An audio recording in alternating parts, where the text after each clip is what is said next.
Zoé et le chant des étoiles. C'était une nuit calme dans la forêt enchantée.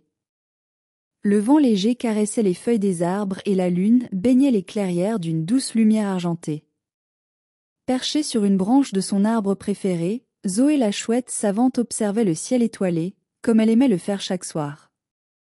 Mais cette nuit, quelque chose n'était pas comme d'habitude. Zoé plissa les yeux, ses grandes plumes frémissant légèrement sous le vent nocturne.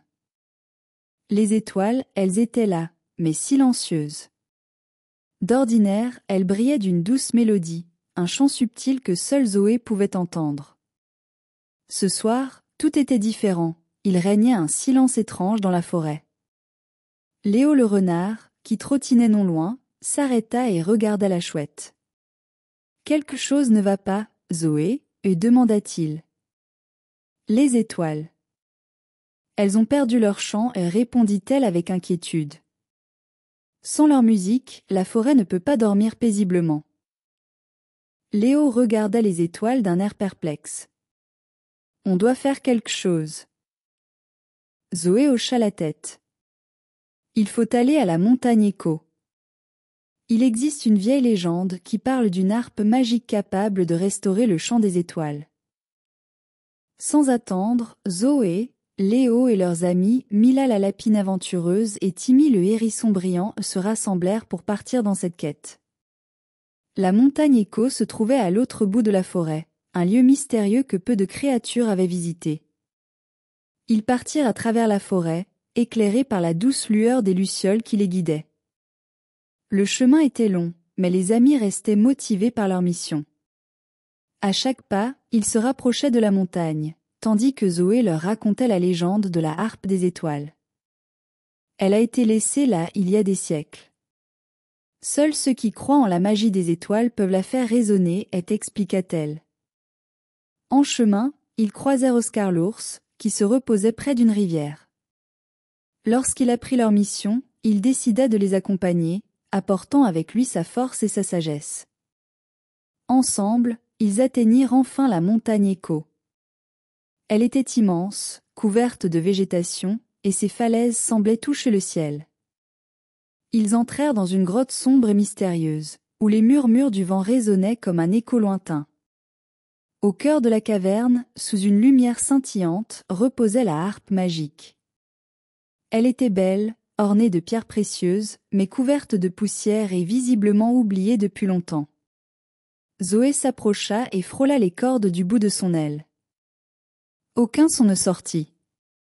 Légende ou pas, cette harpe doit retrouver sa musique, déclara Timmy avec confiance. Cependant, ils réalisèrent rapidement que la harpe était bien trop grande pour qu'un seul d'entre eux puisse la jouer. Nous devrons travailler ensemble, dit Zoé. C'est la seule façon de restaurer le chant des étoiles.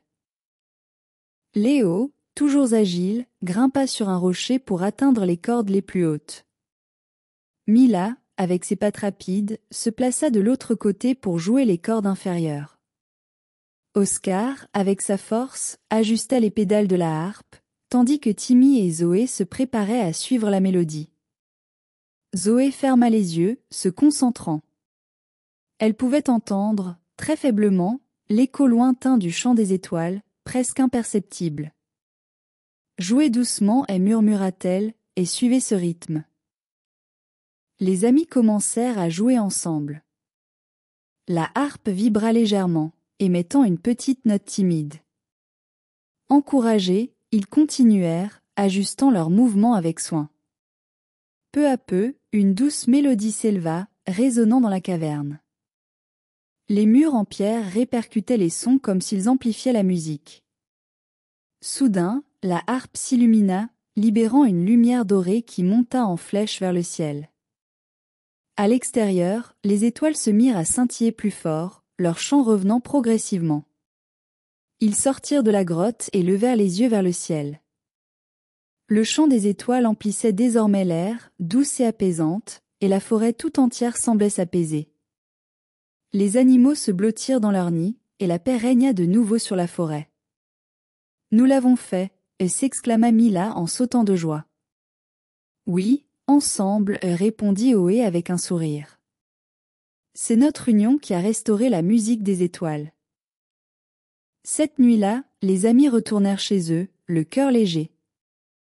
Ils avaient appris une leçon précieuse. Parfois, les plus grandes réalisations ne peuvent être accomplies qu'en travaillant ensemble, en unissant les forces et les talents de chacun. Morale. L'union fait la force. Ensemble, on peut accomplir de grandes choses.